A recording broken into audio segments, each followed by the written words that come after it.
부분에서 이제 저희가 조사했던 내용들과 이런 것들 다 말씀을 드렸고, 그것에 의거해서 지금 어떤 대책들이 필요한가를 말씀드리려고 하는데, 오송 참사를 기회로 해서 그것을 계기로 조금 더 이번 수해에 관련해서 대응을 하겠다라고 해서 재난 대책에 관련한 논의들을 현재 진행하고 있다라고 얘기하고 있습니다.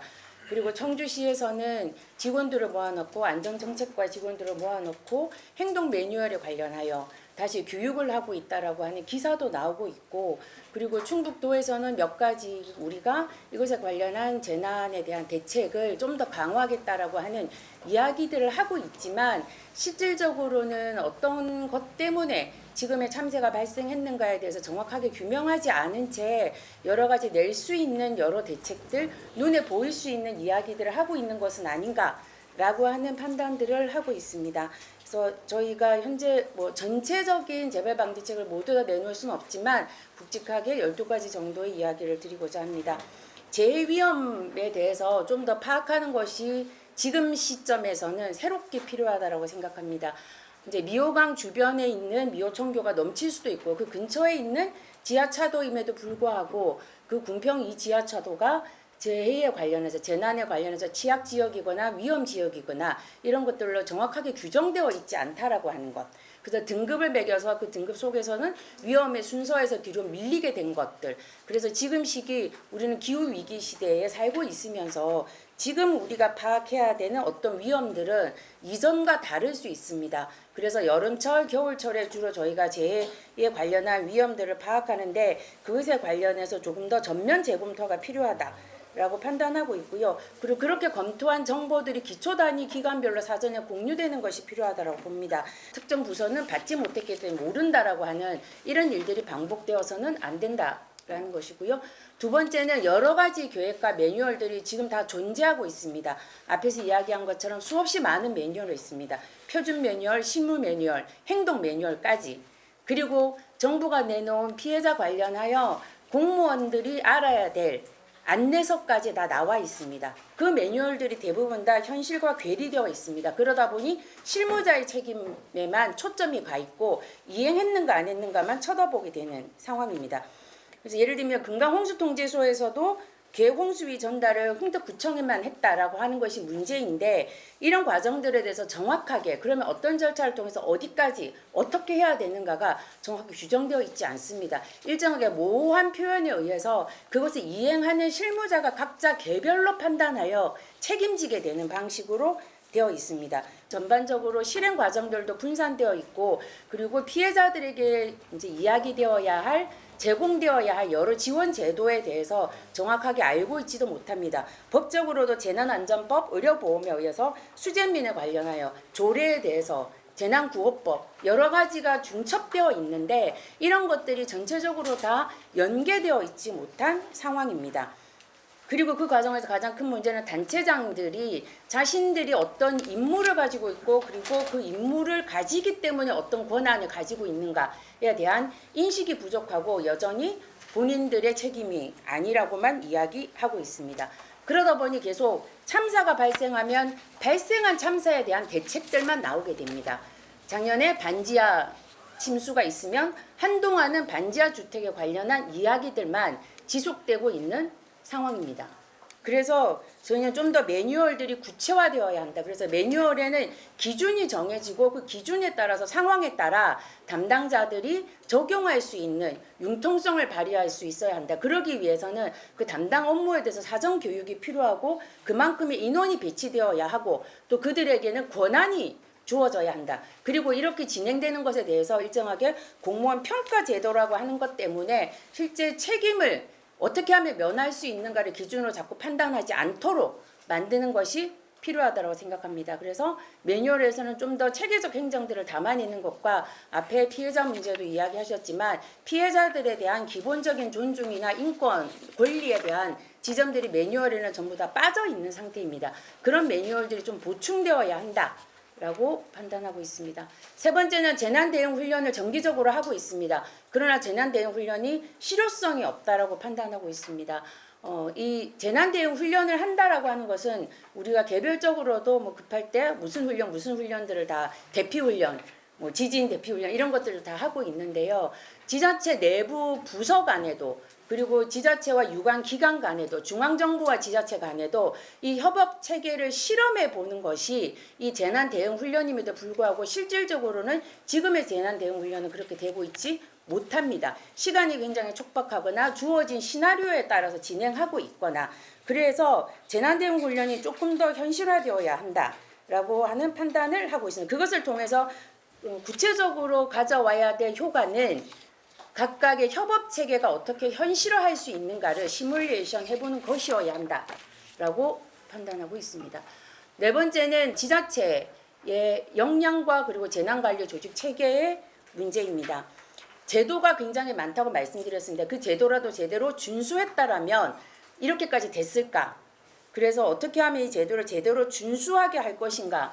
라고 하는 것이 기본이고 그것을 해야 될 가장 컨트롤 타워가 되는 지휘부가 되는 단체장들이 어떻게 자신의 역할들을 이행하게 할 것인가가 핵심적인 대책이어야 한다라고 판단하고 있습니다. 그래서 재난안전대책본부가 실효성 없이 운영되었다는 얘기를 말씀드린 것처럼 그 재난안전대책본부가 어떻게 상황실을 운영하고 인원을 배치하고 상황 판단 회의는 어느 시점에 어떻게 해야 하고 이런 것들이 다 조금 정리되어야 하고 그리고 지금 이번 참사에서 보여진 것처럼 지자체 주도로 경찰, 소방, 의료 전체적으로 수시 업무 협조 체계가 있어야 함에도 불구하고 그런 것들이 진행되고 있지 않습니다. 그런 체계들을 어떻게 다시 마련할 것인가와 그리고 뭐 747 버스가 왜 거기로 갔냐라고 하는 이야기들이 있는 것처럼 특정 부서가 실제 이 과정에서 배제되거나 그런 것처럼 지자체 내 부서 내에서도 정보가 소통되지 않고 제대본으로 정보가 취합되지 않습니다. 그래서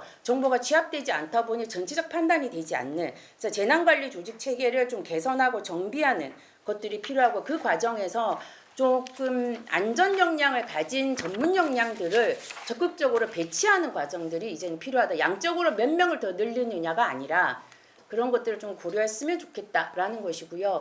그렇게 체계를 개선함과 동시에 대응 역량을 좀 강화해야겠다. 그래서 핵심적으로는 연계 강화입니다. 신속 조치를 위해서 권한이 공유되어야 합니다. 예를 들면 도로 통제 권한을 누가 가지느냐. 이것은 곧 내가 권한이 없을 때 그 권한을 휘둘렀을 때 이후 나에게 올 책임 소재 때문에 누구도 나서지 않는다라는 문제와 연계됩니다. 그리고 신고 조치가 112, 169로 신고가 들어왔을 때 어떤 과정을 통해서 어디로 신고를 이것을 연락을 하고 어디까지 이 신고 내용이 소통되어야 하고 조치는 어떤 과정을 통해서 해야 하는가가 좀 더 구체적으로 마련되어야 합니다. 그것을 통해서 재난 시기가 되면 여러 정보가 들어옵니다. 그럴 때 이 정보가 어떻게 공유되고 그 수많은 정보 중에 어떤 것이 우선되어야 한다라고 하는 것을 판단하는 과정이 필요합니다. 그리고 한 가지는 재난안전통신망이 이번 과정에서는 되게 무효화되었습니다. 2021년도에 국가 전체로 재난안전통신망이 완결되었다라고 하지만 실제 이번에 재난안전통신망은 운영되지 않았다라고 봐야 합니다. 그리고 앞에 이야기하신 이제 피해자 구조 구급과 응급의료 연계가 전혀 되고 있지 않았다라는 것을 확인했는데요. 현장 조치가 부재했고 의료 체계가 전혀 작동하지 않았습니다. 이것은 실제 규정상으로는 다 있지만 구조구급 체계가 현장에서 어떻게 실질적으로 운영될 수 있는지에 대해서 판단이 다시 필요하고 그리고 그러기 위해서는 지역 내에 있는 응급의료 체계가 현재 어떻게 되고 있는가 현황을 좀 점검하고 실제 재난이 발생했을 때 그 의료 체계들을 어떻게 연계할 수 있는가에 대한 사전 조치들이 일정하게 확인되어 와 있어야 한다라고 하는 거죠. 그런 것들이 전혀 되고 있지 않다라고 판단하고 있습니다. 그렇게 되고 있지 않기 때문에 생존 피해자들의 병원 이송 과정이 그렇게 주먹구구식으로 진행될 수밖에 없었다라고 판단하고 있습니다. 치수 분야에 관련해서는 조금 내용이 많습니다. 조금 짧게 말씀드리도록 하겠습니다. 재난 취약 지역 관련해서 아까 말씀드린 대로 매뉴얼을 개선하는 것이 필요하다라고 하는 거예요. 미호강이 병목 구간임에도 불구하고 제방 붕괴 지점에 대해서는 어떤 관리도 되고 있지 않았다라고 하는 것, 그것을 바꿔야 하는 것. 그리고 재난이 발생했을 때 이번에 홍수통제소에서 실제 어디까지 연락해야 되는가가 없는데 안전통신망의 홍수통제소는 작년에 이 참사가 일어난 이후에도 환경부에서는 지금 환경부에 관련된 어떤 기관도 재난안전통신망을 갖고 있지 않습니다. 지금까지 배제되어 왔고 갖추어지지 않아도 되는 기관으로 유지되어 왔습니다. 그래서 지난 참사 이후 8월에 이제 환경부에서도 이것을 고려하겠다는 입장을 냈지만 홍수통제소에는 여전히 작년 8월까지는 재난안전통신망을 배치할 계획이 없다라고 하는 것이 입장이었습니다. 그렇게 됐을 때 지금처럼 홍수통제소가 이렇게 하천을 중심으로 재난이 발생할 때 어떻게 컨트롤타워 역할을 할 것인가에 대해서는 조금 더 검토가 필요합니다. 그리고 제방과 그리고 하천 폭을 고려했을 때 어떤 순서로 공사를 해야 될 것인가에 대한 재검토와 순서에 맞게 공사를 하는 과정이 필요하다라고 하는 것이고요. 그리고 지금은 하천 설계 기준에 의해서 보면 계획 홍수위와 여유분만큼 제방고보다는 교량이 조금 더 높아야 한다라고만 표시되어 있지, 예를 들면 1m 이상 높아야 한다, 2m 이상 높아야 한다라고 하는 기준이, 구체적 기준이 없습니다. 그런 기준들이 좀 더 마련되어야 한다라고 하는 것이고요. 그 여러 가지 법에 의해서 다시 한번 좀 규정들을 검토해보는, 제방 철거나 임시 제방이 불법일 경우에 어떻게 조치를 한다라고 하는 것들까지 조금 이번에 제도를 정비해야 한다라고 하는 것이고요. 피해자 지원 체계가 전혀 각종되지 않았습니다. 그래서 여러 가지 법 제도를 보완할 때는 피해자의 권리를 담은 것을 가장 기준으로 하여 구체적 제도들을 담았으면 좋겠다라고 하는 것입니다. 그래서 사고조사부터 심리상담, 법률지원, 여러 가지 총괄적으로 지원해야 되는 이 시스템이 피해자 지원의 시스템으로 만들어져야 한다라고 하는 것이고, 그리고 이것을 담당하는 공무원들에게는 공감을 바탕으로 한 피해자 지원 교육이 일상적으로 조금 진행이 되어야 한다는 것과, 그리고 담당하는 공무원들도 소진됩니다. 그 소진을 예방할 수 있는 문화들이 조금 필요하다라고 하는 것이고요. 그리고 생존자에 대해서 아까도 말씀드렸지만 생존자들에 대한 지원 시스템이 전혀 없습니다.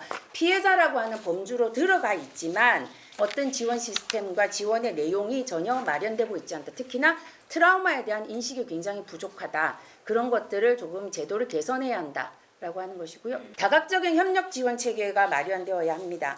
심리, 사회 환경 앞에서도 말씀드렸는데요. 이런 것들은 한 축에서의 지원이 아니라 여러 다양한 세력들이 이것을 구축하기 위한 협조 체계가 사실은 마련되어야 합니다. 그러기 위해서는 이 제도에 대해서 비판하는 역량들도 모아야 하고, 기존의 시민사회단체에서 그것을 고민했던 단위들도 모아야 하고, 전문가들도 모아야 하는데 이런 지원 시스템이 없고 행정체계 중심으로만 진행되고 있는 것이 문제입니다. 그래서 다각적인 협력 지원 체계를 마련하자라는 것이 지금 필요한 것이고요. 11번째는 객관적인 조사기구가 필요합니다. 지금 수사 이야기도 하고 있지만 수사와 조사는 엄연히 다릅니다. 그럼에도 불구하고 수사가 진행된다는 이유로 여러 가지 조사가 막히고 있습니다. 그래서 전체적으로 수사를 중심으로 하다 보니 기술적 문제를 중심으로만 이야기되고 있는 상황입니다. 그것을 별도로 벗어나기 위해서 현재 법으로도 여러 가지 독립적 조사기구가 마련될 수 있는 근거가 있습니다. 그것을 현실화하자라고 하는 것입니다. 마지막입니다. 거버넌스를 강화하자는 것입니다. 제일 중요한 것은 이것을 위험을 가장 잘 알 수 있는 시민들, 그리고 이것을 경험한 피해자들, 그들이 이 과정에서 주체가 될 수 있고 중심이 될 수 있음에도 불구하고 이 과정에 그들은 여전히 배제되고 있습니다. 그러다 보니 사고를 조사하는 과정부터 추모하는 과정 모두에서부터 배제되고 있는 상황이어서 행정기관 외의 역량들이 참가할 수 있도록, 그래서 어떤 결과물을 내놓는 방식이 아니라 이 과정을 통해서 모두가 추모하고 함께 사고 조사해서 재발을 방지하는 방식의 대책이 나와야 한다고 판단하고 있습니다. 네, 이상입니다. 소셜미디어 태희입니다.